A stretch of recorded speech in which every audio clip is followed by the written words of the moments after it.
1er mai, quand la tradition des discours politiques se retrouve confrontée à la réalité de l'épidémie. Le 1er mai, c'est d'abord un jour de tradition pour les politiques. Tradition d'avalanche de discours visant à rappeler les valeurs des partis et leurs ambitions pour l'avenir. Et au passage, on s'attend toujours à ce que quelques piques soient lancés envers les formations politiques des autres bords. Seulement cette année, si les responsables politiques ont tenté de ne pas déroger à leurs habitudes en apparaissant sur les réseaux sociaux plutôt que sur une tribune, le coronavirus n'a pas seulement modifié les rassemblements du 1er mai dans leur forme. Dans leur fond également, les discours ont dû se soustraire à la réalité du moment. La lutte contre l'épidémie a dominé les allocutions, amenant la plupart des formations francophones, de gauche et de droite, à se rejoindre dans les mots et à s'accorder sur la nécessité d'endiguer la propagation du virus et de limiter ses impacts économiques et sociaux.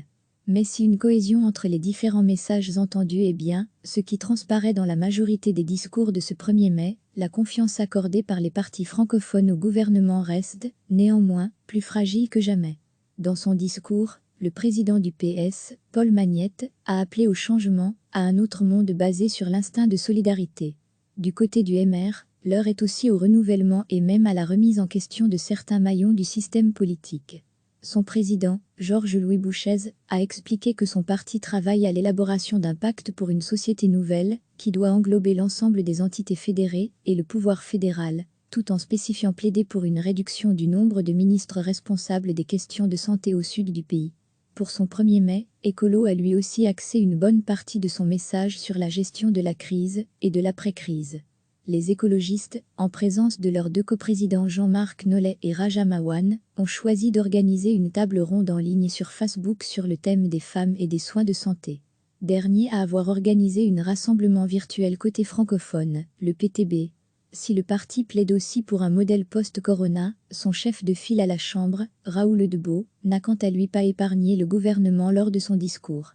Un gouvernement qui a été incapable de nous fournir des masques, ainsi que des tests de dépistage suffisants, et en temps voulu. Il a aussi été incapable de mettre en place une politique de santé préventive de qualité, souligne-t-il.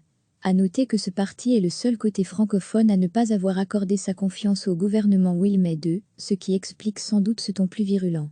En général, les discours des principales formations politiques francophones, de gauche comme de droite, ont donc utilisé un vocabulaire similaire, orienté vers l'avenir et la gestion de la crise.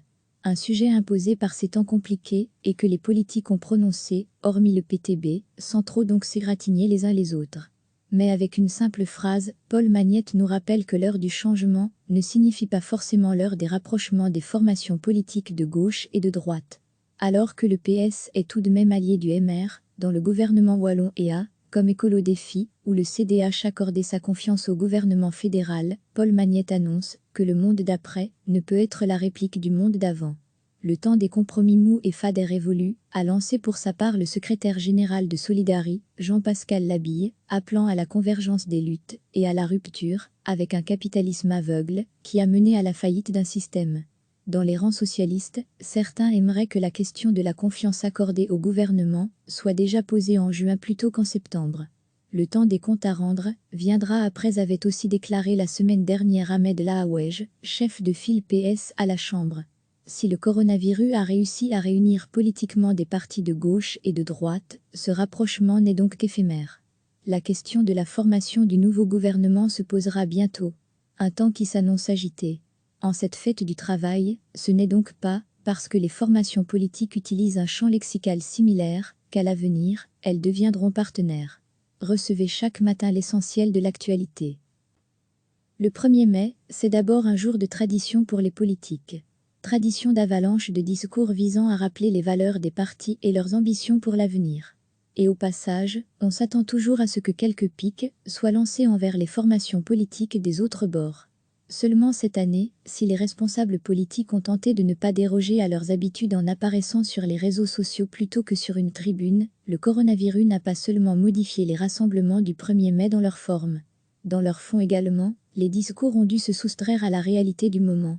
La lutte contre l'épidémie a dominé les allocutions, amenant la plupart des formations francophones, de gauche et de droite, à se rejoindre dans les mots et à s'accorder sur la nécessité d'endiguer la propagation du virus et de limiter ses impacts économiques et sociaux.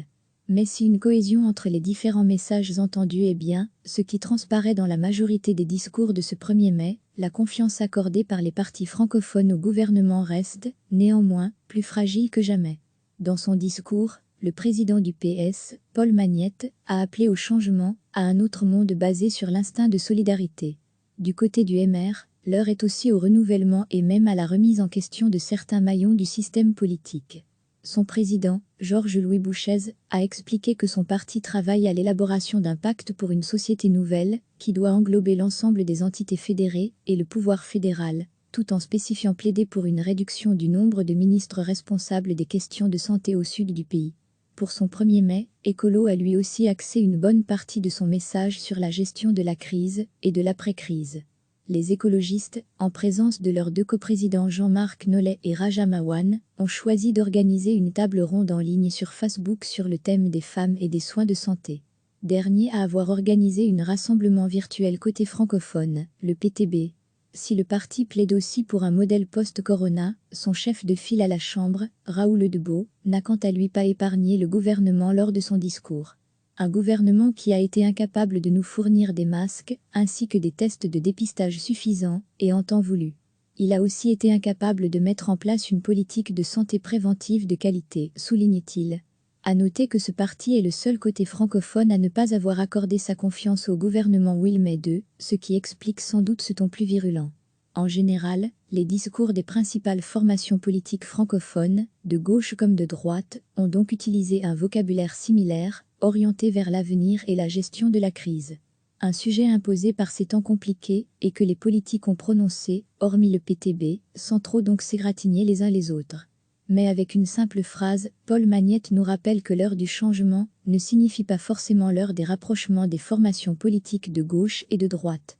Alors que le PS est tout de même allié du MR, dans le gouvernement wallon et a, comme Écolo Défi, où le CDH accordait sa confiance au gouvernement fédéral, Paul Magnette annonce que le monde d'après ne peut être la réplique du monde d'avant.